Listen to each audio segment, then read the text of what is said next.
বান্দরবান যাওয়ার উদ্দেশ্যে আমরা রওনা দিচ্ছি ফেরিবোট থেকে।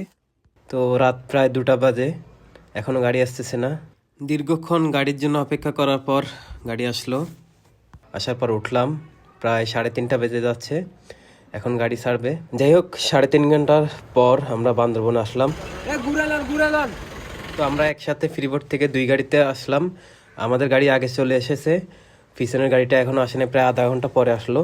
তাদের জন্য ওয়েট করতেছিলাম। এখন 2 গাড়ি একত্র হওয়ার পর মানুষ সব একসাথে হয়েছে। হওয়ার পরে এখানে নাস্তা করবো আমরা সবাই। নাস্তা বলতে কি, ভুনা খিচুড়ি সকালবেলার জন্য। খিচুড়িটাও অনেক মজা ছিল।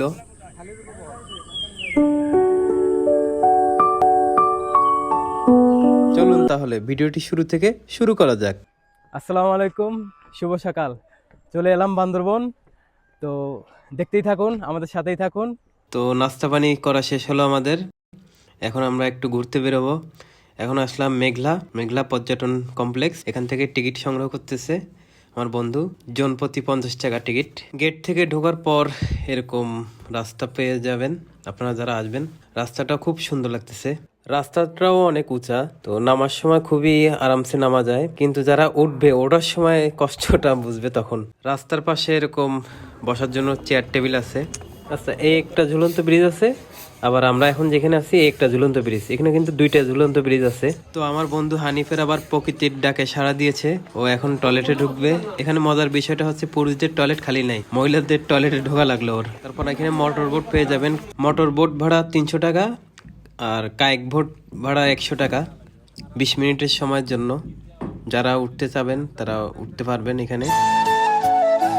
কিছুক্ষণ হাঁটার পর এখন আমরা উঠলাম ব্রিজে।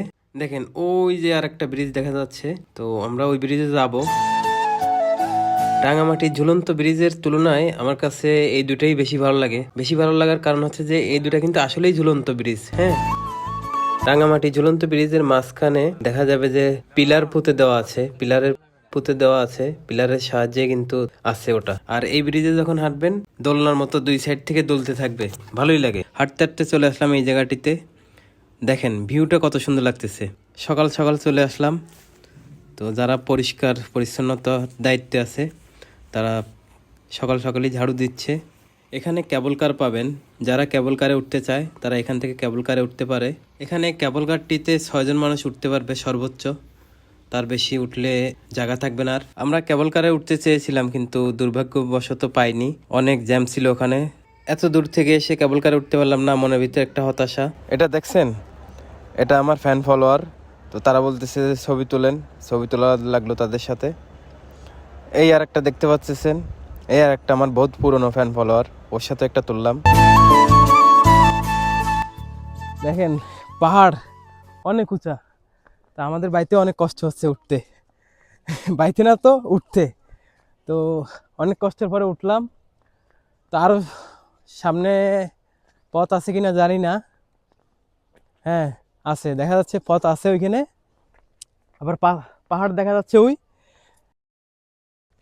তো আমরা হাঁটতে থাকি, আপনারাও সাথে থাকেন।